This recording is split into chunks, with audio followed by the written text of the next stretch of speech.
రాజుల మధ్య నిలిచిన ధైర్యవంతుడు, సింహాల మధ్య దేవునిపై నమ్మకం కోల్పోని మనిషి. ఇది ప్రవక్త డానియేలు కథ.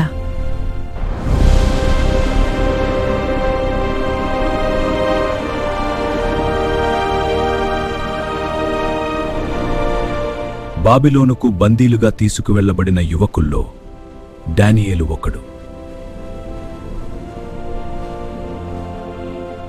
అతను దేవునిపై నమ్మకం కోల్పోలేదు.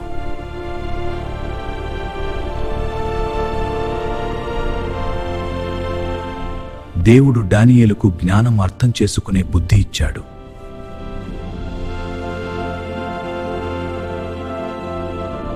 రాజు కలతో భయపడ్డాడు. ఎవ్వరూ అర్థం చెప్పలేకపోయారు.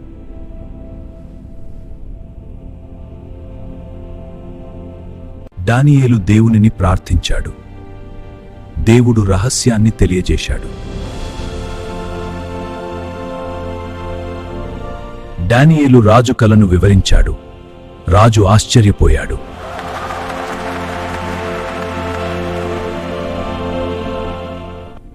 రాజు అతన్ని గొప్ప అధికారిగా చేశాడు.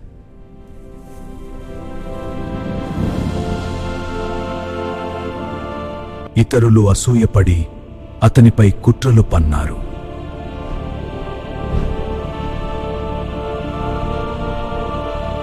దేవునికి ప్రార్థించకూడదని చట్టం పెట్టించారు.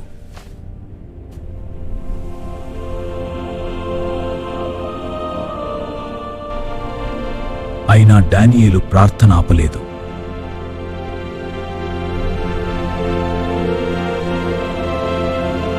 అతన్ని పట్టుకొని సింహాల గుహలో పడేశారు.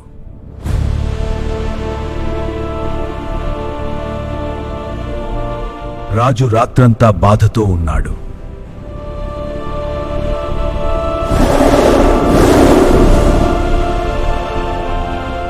దేవుడు దేవదూతను పంపాడు.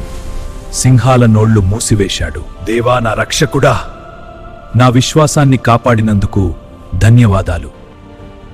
సింహాలు అతనికి హాని చేయలేదు.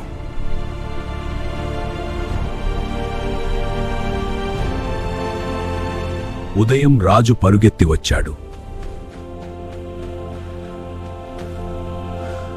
డానియేలు జీవంగా బయటికి వచ్చాడు.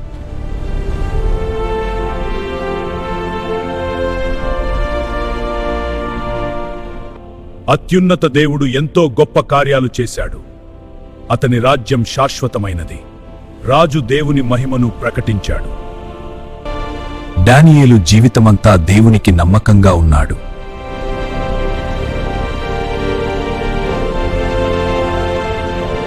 అతని విశ్వాసం ప్రపంచానికి ఉదాహరణ అయ్యింది.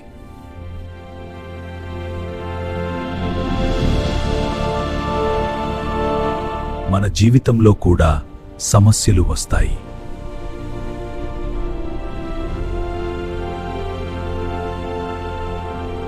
కానీ దేవునిపై నమ్మకం ఉంటే ఎలాంటి సింహాల గుహనైనా దేవుడు మనలను రక్షిస్తాడు. వీడియో నచ్చితే లైక్, షేర్, కామెంట్, సబ్స్క్రైబ్ చేయండి.